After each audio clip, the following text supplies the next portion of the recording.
or beliefs, feelings about the afterlife before your NDE? That is a good question. I was more of a scientific kind of math kind of guy, and I had a feeling there was something, but I would never describe it as spiritual or religious in any way. I never really thought about it. The things I actually thought about it were from Star Trek, to tell you the truth.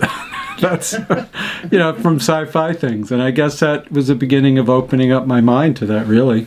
Yeah, Yes. 1976. So what were you up to and how did you die?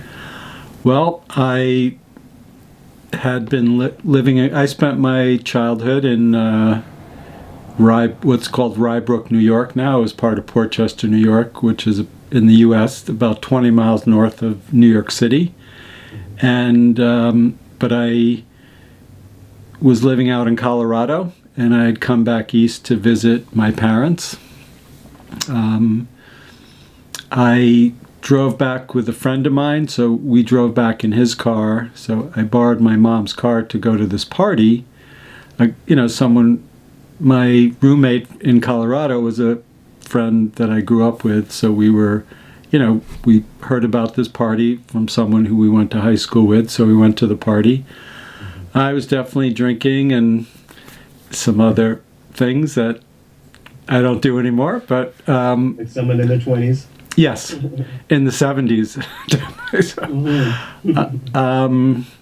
But it's kind of a funny, cute story, because I actually was going to leave my car there with the idea that I could go back and talk to the young lady who was having the party. And so I said to her I needed to leave my car there, and I did. And I was having my friend drive me back to my parents' house, and about halfway there, I realized my sister needed to use the car the next day, so I had him drive me back, and I got the car. And I do remember going to leave the party, and, I was definitely too high to drive. But in those days, people didn't really think about that, and I was young and foolish, let's say. So I remember walking toward the door to leave the party. I don't actually remember even getting into my car. I don't remember driving at all. Then the next thing I remember is I was out of my body, above the smashed car.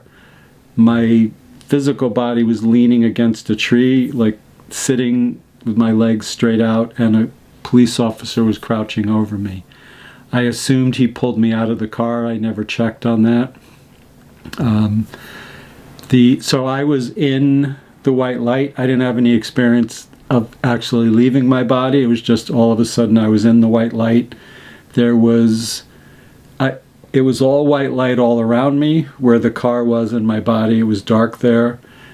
Behind me there was like a big circle of a different shade of white.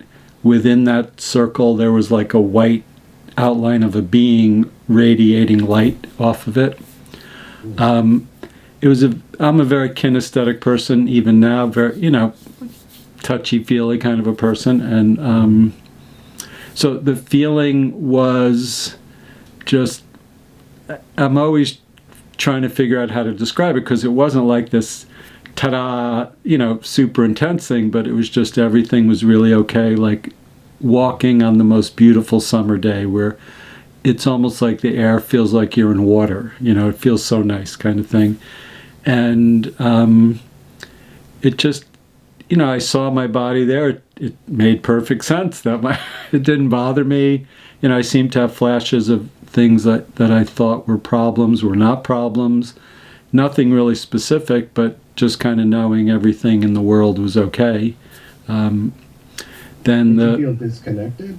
I did. No, I wouldn't say that at all. In one way, I felt very connected. It was like just part of everything, and everything seemed all right. The car smashed, my head. You can. I don't even remember. The scar goes all the way back here. My head was cracked open, and it just seemed all right, and just like everything was okay in a way. Like every single thing was okay. And did you have sort of like an all-knowing experience at that point? Or? It was kind of like that, but that sounds very grand compared to, I don't know. I'm always trying. It was more like being the knowing. Just like you fitting in, and like I said, everything made sense, and so it was like knowing everything, but it wasn't like this grand, big ta-da thing. It was this very gentle, loving, soft thing. That was like the perfect transition. Yeah. And so then the being behind me said, "You have to go back. Your father wants you to stay." I knew right then that the father that being was talking about was God, not my physical father. So I went back into my body and came to 3 days later in the hospital. It was way more feeling than seeing. So what I saw was just this white light, and down there was not light. The way that I learned to describe it came later when I met one of the first spiritual teacher I met, and he started talking about certain things. And when he said those words, it's just like, it finally made sense. Mm-hmm. There was a time after that I didn't really tell anyone because, I knew it was true inside of me, but my mind was, it wasn't now. It was a long time ago, and the only time I had heard anything like that was in science fiction. So, but he started talking.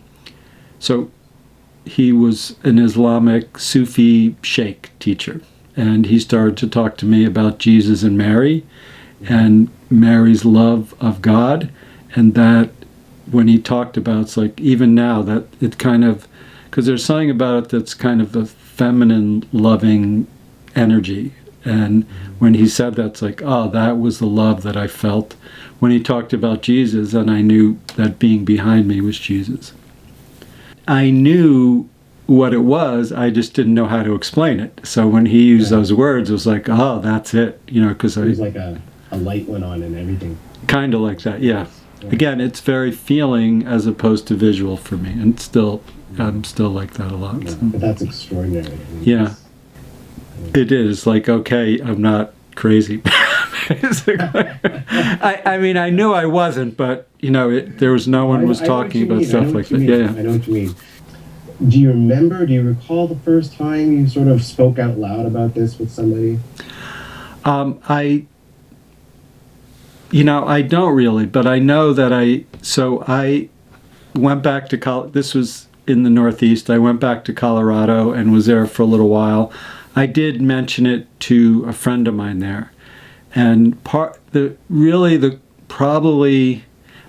the coolest things that happened is my life just started getting moved in this spiritual direction. And one of the things that happened, so I went back to Colorado. I did mention it to a few people, but not even know what to make of it. And when I moved back to Westchester, New York, in Tarrytown, one day someone knocked on my door, and it was a long time ago. Now if someone knocks on my door and I don't know who it is, it's like, because everyone texts. Then it was people just came, and there was this very pretty woman at the door, and she said, I'm the sister of your friend from Colorado, and she told me she said some interesting things about you that I wanted to talk to you about, and which was a near-death experience. And she introduced me to this Sufi sheikh.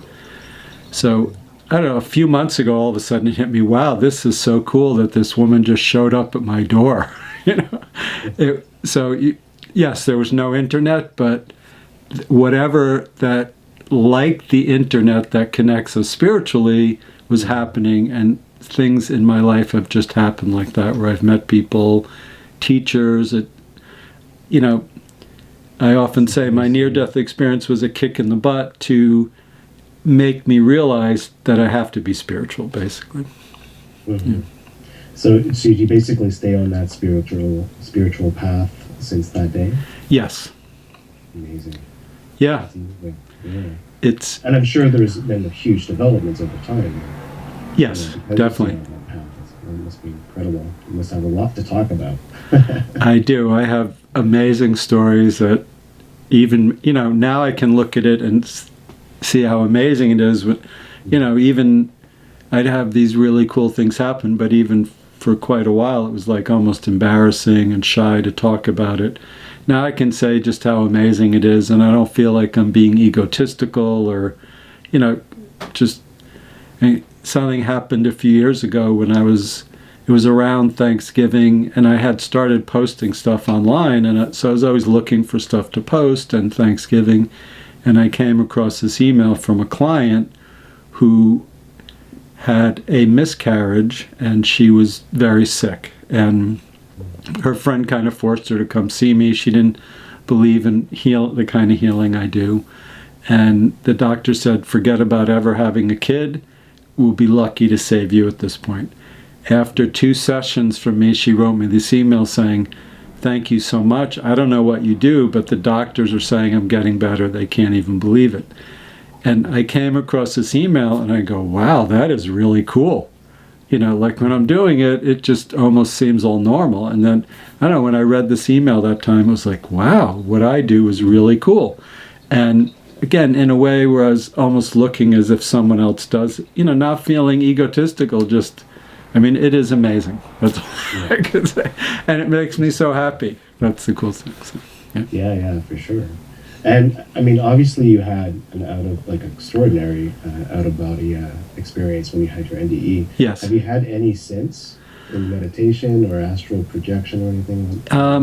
Yeah, well, yes. So what I try to do is more called soul travel, where there is, leaving the body and going to the soul level as opposed to the astral level, which is sometimes is a little harder because it is almost like there's nothing there.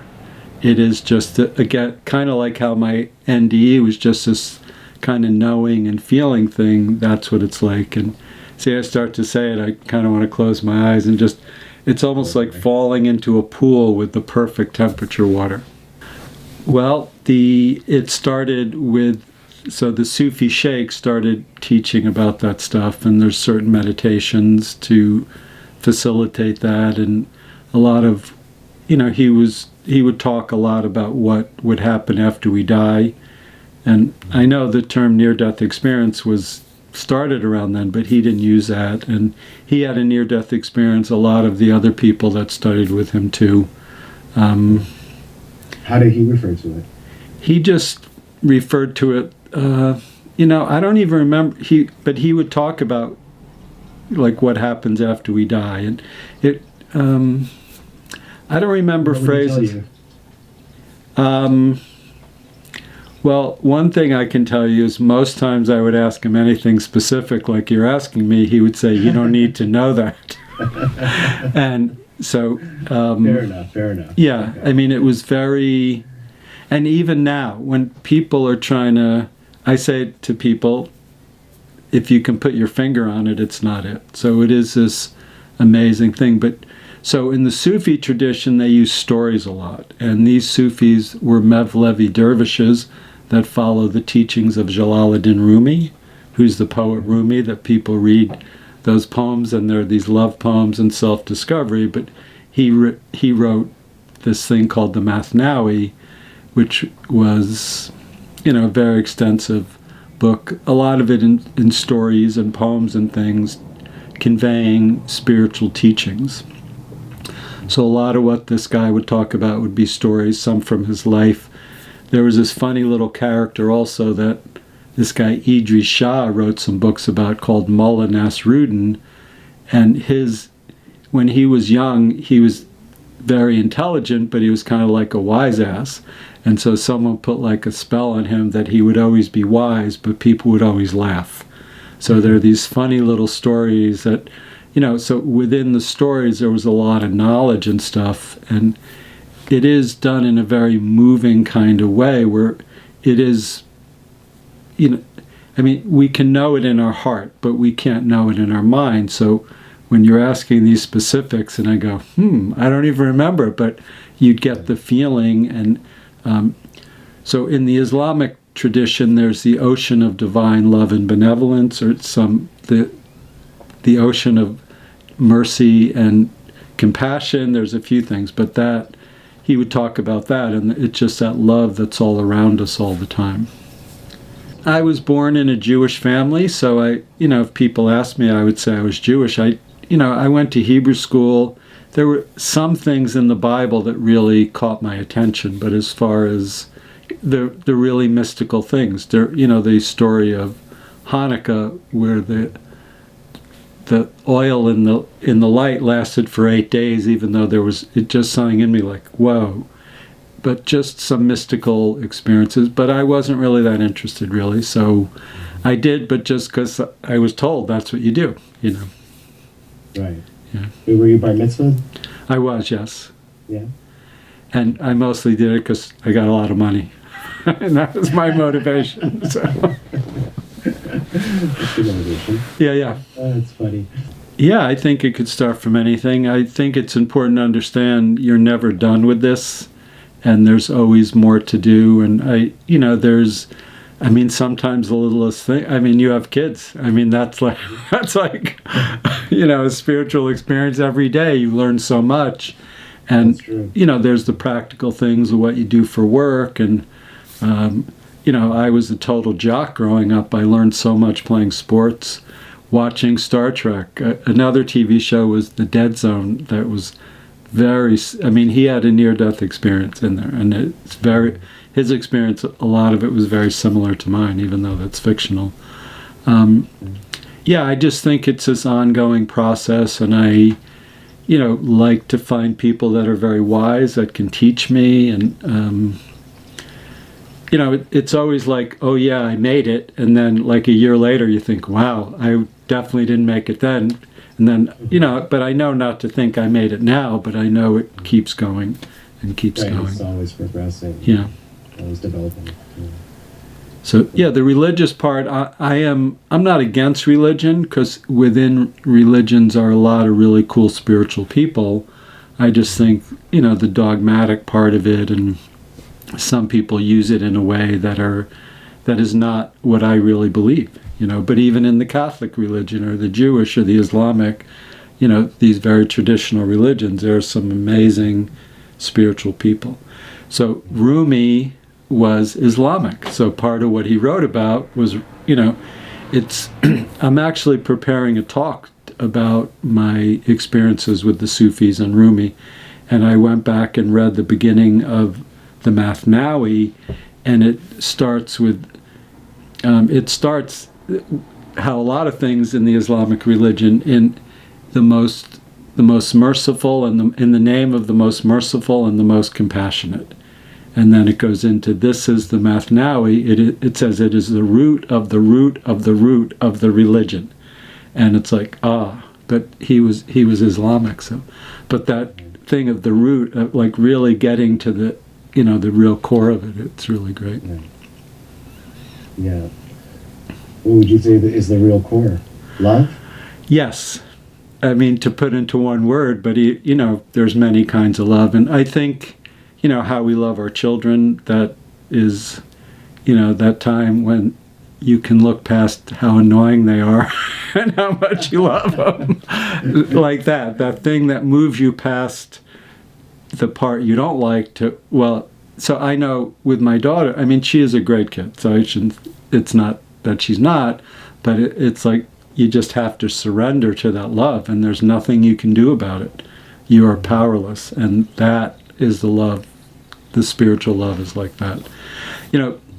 I recently watched a Star Wars thing, The Mandalorian, on Disney Plus, and there's Baby Yoda, and every time I see Baby Yoda, it's like, Baby Yoda, and that love.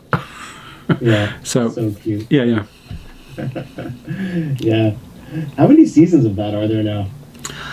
There was just 2 of Mandalorian, but now there's the story of Boba Fett, and the Mandalorian's part of that. And the last episode that came out last week is more focusing on Mandalorian, and Baby Yoda, I think, is going to be in the next episode, so I'm really looking forward to that. Cool. So what about astral projection? I know you do soul travel, but what do you think of astral projection, and have you ever tried that? I haven't tried that specifically, no. So there's, so I work with people all over the world, and it is, when I'm working with them, there is something like we're together. And, I can do things energetically for them, and it is just like they're there. And I have a feeling so when you start to say astral projection, I could feel part of me starting to leave my body. So I have a feeling I am doing that. I don't use those words. So there's the physical level, the astral, causal, mental, etheric, and soul levels. And what I try to do is go up to this highest level. It just, in the astral level, you can do a lot of good stuff there, but there's a lot of kind of yucky stuff there too. Yeah, because I guess it's just accessible to all. Well, it's closer to the physical, and all our incomplete things we think about in our mind end up, it's like, get there. So it's funny because no one asked me for a long time. They said, I guess you could see behind you, and I didn't even think of that. I just knew that was what was behind me, even though I was looking this way at my body and the car, and I knew that other thing was behind me. So I don't know if you would say I could really see behind me. It just I don't even know how to explain it, because I could say I was in my mind's eye, but it wasn't like that. It was like, it was more being a part of it. In the same way you were asking, was it all knowing? It's like, well, no, it was just being a part of everything. And it's hard because the words we use, it almost would seem like there's an effort, but it was more of a being thing than a doing thing. So it was just, I was just a part of it. And even now I say, oh yeah, now I can see everything. I can see the whole universe. And so then it's like, do I see what's there? I don't necessarily see that right now, but it is kind of a feeling like, oh good, there's that energy that is peace and love everywhere, and that is the thing. And even that, it's like, no, that's not quite it, because unconditional means that there's something that's conditional, and this was so unconditional that it wasn't unconditional, if you know what I mean. And even when I say that, I connect into it, and it's like, oh, that's the thing, and that's what I want. And so have you been able to sort of get there? Yeah, I can. When I'm working, it's like that. And even now when I'm doing this, it's like every time I mention it, like part of me wants to go, oh yeah, float away. So yes. Well, that's incredible. So I do journal writing every day. I do Tai Chi most days. I meditate every day. And sometimes during meditation I accomplish that, but definitely doing the journal writing and the Tai Chi and the meditation, I get in a better place to be able to do that more. So I can't always, people ask me about meditation and they don't meditate because, I'm not good at it. I've been meditating almost every day for 40 years and I'm still not good at it every day. So like today, and what seems to be happening a lot lately, it takes a while for me to get to that place. There's been times when it's like, I close my eyes, I'm there. And now it's just seems to be, I have to even sit there. Sometimes I have to even open my eyes now because all this stuff starts coming up in my head, and that's not what I want. So I open my eyes, and then at some point the energy comes in. It's like, that's what happens. Yeah. Nice. Yeah, that's a nice feeling. Definitely. That it is. Have you ever done like chakra cleansings or? Yes. Yeah. My practice used to focus on that. That was some years ago, and I was seeing people, and I still do it sometimes with people. I also used crystals during that time and used colored lights through each of the chakras for clearing. Yeah, this was these little crystals. I actually put them on the person, and the lights were, I used my visualization and imagination to, in that, you always start with green light, like a balanced healing, physical healing light. Those things can happen without your body being damaged. I think so. As I mentioned, my NDE was just a kick in the butt because there's no denying. I was letting my body get in the way of my spiritual growth, and so this showed me a way. I had some experiences before my NDE that were, And oh yeah. I often, I think about it like, what if, and I wonder if I was really honoring my spiritual self, would I have had to have a near-death experience? So, and I mean, I have had such amazing experiences after that. It's not like my NDE was the greatest one. It was definitely a thing that after that, I just started meeting so many people. It was like there was no avoiding it at that point. That was the thing that changed most in my life right then. Yeah, it sounds like you were just on a really solid path, Well, I have been. I've met some really amazing, cool teachers, and I'm very dedicated. So that is the priority. And, everything is a part of that. So, how I raise my kids, even, the financial part of my business, I do a lot of volunteer work, everything, every relationship everything is how do I learn more to be in that God's loving inside of me. And then sometimes it is how do I do that inside of me and be strong and set boundaries in the world, because not everyone is there, that is for sure. And so, but it is that spiritual growth and learning is every second, everything is an opportunity for that. So I look at it that way. Yeah. That's real important. Yeah, I totally agree with you. Yeah. So how's COVID really, has changed your business quite a bit? I guess you've moved a lot of things online. It actually hasn't, because when my daughter was around 2, I realized I should be home more when her mom went back to work. And so I started working on the phone and video. Now it's a lot more video. Back then, only, Skype. I don't even know when Skype started, but when it did, then people from other countries prefer to use Skype because it's free. So it didn't really change my practice at all. I definitely have had a few people that said to me, if they weren't working from home, they would have never found out about me. And Steph, is there anything that you want to leave our listeners with? Any advice? Well, definitely do the work. And, if you have any spiritual gifts, don't take it for granted.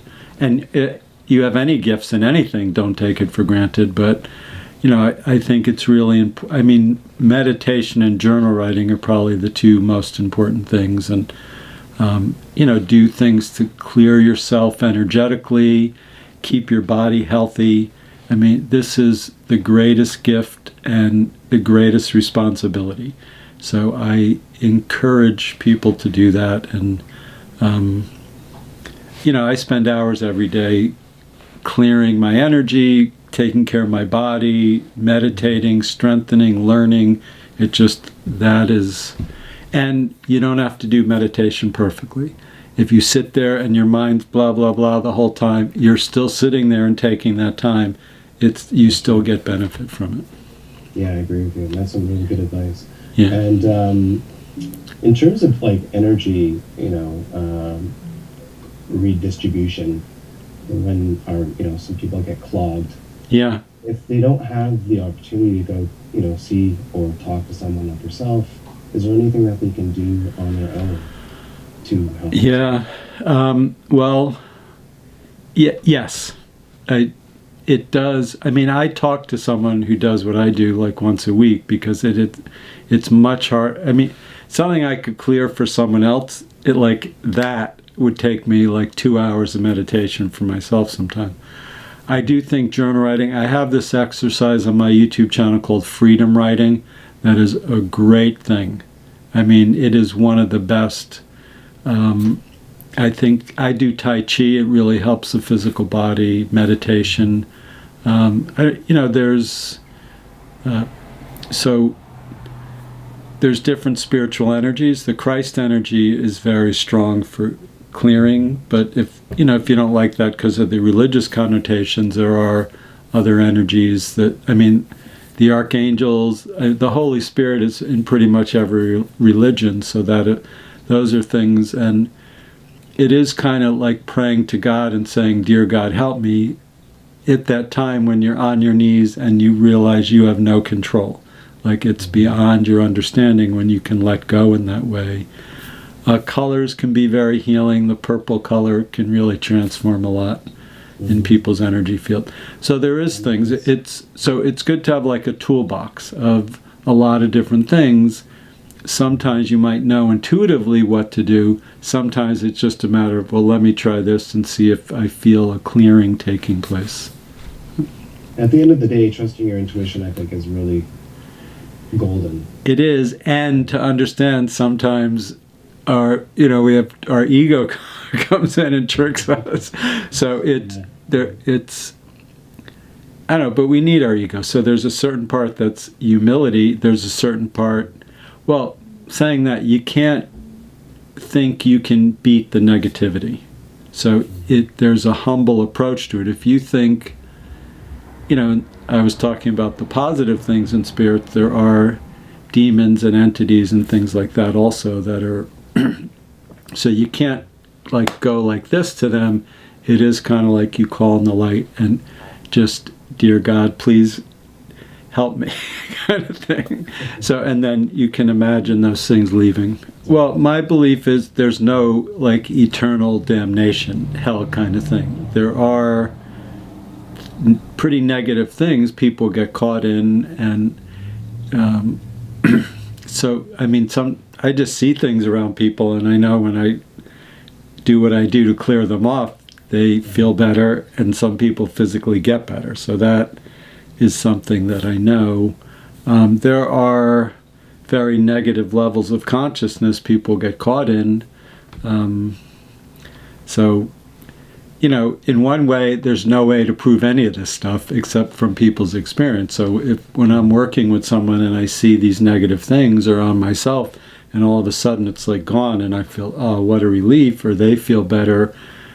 When someone physically gets better, that is proof. You know what I mean? Feeling better, you could always say, well, it could be all in your head. But if someone, like with that woman who had the miscarriage, she got better. So a couple of years after that, she had a baby boy. So that's a real thing, So part of it was getting the negative stuff off of her. Some of it was balancing her energy in her body.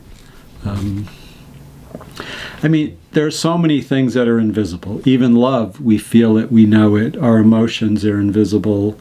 Even our thoughts, we accept them. So they're just, we could talk about Jesus, or we could talk about Muhammad, or, all these things. There's no way to prove it, but people's experience is enough to prove that. So. Yeah, I mean, it's good to know that you can be accessible by phone too. Yeah. By phone, right? You can provide healings over. Definitely. Like I said, all people all over the world. It's to me, it's. I mean, it's in one way, it's no cooler if someone's 20 feet away, but it seems cooler when someone's thousands of miles away, and sometimes they're in a time zone where it's a different day, and. In my sci-fi mind, it's like time travel. So. Oh man, it's all wonderful. Yeah.